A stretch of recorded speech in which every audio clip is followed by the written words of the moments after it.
தமிழ் சினிமாவில் 90களுக்கு பிறகு இளைஞர்களுக்கு சமூக அக்கறையை தூண்டிய பல படைப்புகள் படையெடுத்துச்சு. அதில் மாசா தாக்கத்தை ஏற்படுத்தின படங்கள் என்னென்ன அப்படிங்கிறத இந்த தொகுப்பில் பார்க்கலாம். கடந்த 1993ஆம் ஆண்டு ஷங்கர் இயக்கத்தில் வெளியான படம் ஜென்டில்மேன். தகுதி இருந்தும் இடஒதுக்கீடு காரணமாக மருத்துவ படிப்புக்கான வாய்ப்பை இழந்த இளைஞன் தற்கொலை பண்ணிக்கிறான். அவனுடைய இறப்புக்கு உரிய நியாயம் கிடைக்க நடக்கக்கூடிய போராட்டம் தான் இந்த படம். அனைவருக்கும் சம வாய்ப்புகளை வழங்கணும் அப்படிங்கிற முழக்கம் இந்த படத்தில் ஓங்கி ஒலிச்சது. இடஒதுக்கீடு முறையின் மறுபக்கம் பற்றி இளைஞர்கள் மனதில் விதைய தூவினார் இயக்குனர் ஷங்கர். சினிமா போன்ற வெகுஜன ஊடகத்தின் வாயிலா பரிதாபத்தையும் வறுமையையும் பின்னணியாக கொண்டு ஷங்கர் செய்த சம்பவம், அதை தொடர்ந்த போராட்டங்கள் தான் இன்னைக்கு EWS பிரிவினருக்கு 10% இடஒதுக்கீட்டை பெற்று தந்தது. 1993 வெளியான இந்த படம் 2019 ஏற்பட்ட மாற்றத்தின் தமிழ் சினிமா சார்பிலான துவக்க புள்ளியாக அமைஞ்சது. இடஒதுக்கீடு முறைக்கு எதிரான படம் அப்படிங்கிற காட்டமான விமர்சனம் முன்வைக்கப்பட்டாலும் இளைஞர்களை இடஒதுக்கீடு குறித்து சிந்திக்கவும் விவாதிக்கவும் தூண்டியதில் ஜென்டில்மேன் முக்கிய இடம் பிடிச்சது. இந்த பட்டியலில் அடுத்து நம்ம பார்க்க இருக்கக்கூடிய படம் இந்தியன். புறையோடி கிடக்கும் லஞ்சம் ஊழலை வெளிச்சமிட்டு காட்டி இளைஞர்களுக்கு புதிய எழுச்சி பாய்ச்சிய திரைப்படம் இந்தியன். ஷங்கர் கமல் கூட்டணியில் உருவான இந்த படம் மாபெரும் வெற்றி பெற்றது. இருசக்கர வாகனத்துக்கு லைசன்ஸ் பெறுவது தொடங்கி அரசு மருத்துவமனையில் பணிபுரியக்கூடிய சாமானிய ஊழியர் வரை நிர்வாகத்தில் மறைஞ்சிருக்கக்கூடிய லஞ்சத்துக்கு எதிராக இந்த படம் சாட்டை சுழற்றியது.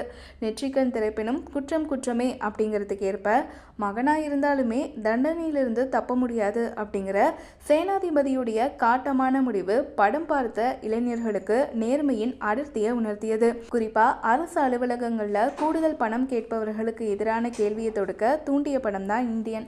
அதை நீச்சி 2ஆம் பாகத்திலும் மிஸ் ஆனது வருத்தம் தான். அடுத்த படம் ஆயுத எழுத்து. சமூக அக்கறையில் ஷங்கருடைய சீனியரான மணிரத்னம் இளைஞர்களை அரசியலுக்கு வரவழைக்கும் வகையில் இயக்கிய படம் தான் ஆயுத எழுத்து. வெவ்வேறு தளங்களில் இயங்கக்கூடிய 2 இளைஞர்களுடைய அரசியல் என்ட்ரி தான் படத்துடைய மையக்கரு.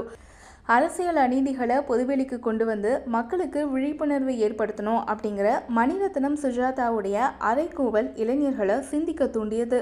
கல்லூரிகளில் இருந்தே அரசியலை தொடங்கவும் அநீதிகளுக்கு எதிரான போராட்டத்தை முன்னெடுக்கவும் இளைஞர்களை தூண்டிய படங்களில் ஆயுத எழுத்துக்கு முக்கிய பங்கு உண்டு. அடுத்த படம் ரமணா. மணிரத்னம் ஷங்கர் வரிசையில் அடுத்த அடித்தோன்றலான AR முருகதாஸ் இயக்கிய படம் தான் ரமணா. பல்வேறு அரசு அலுவலகங்களில் பணிபுரியும் தன்னுடைய முன்னாள் மாணவர்களோட உதவியோட ஊழலை முற்றிலுமாக ஒழிக்க முடிவு செய்யக்கூடிய ரமணா அப்படிங்கிற மனிதனை பற்றிய படம். இளைஞர்களால் தான் சமூகத்தில் ஊடுருவி கிடக்கக்கூடிய ஊழலை ஒழிக்க முடியும் அப்படிங்கிற நம்பிக்கையை சுவாரஸ்யமான திரைக்கதையில் விதைத்தார் முருகதாஸ். குறிப்பாக தனியார் மருத்துவமனைகளின் பித்தலாட்டங்களை ஒரு காட்சியில் உரிச்சு காட்டியிருப்பார்.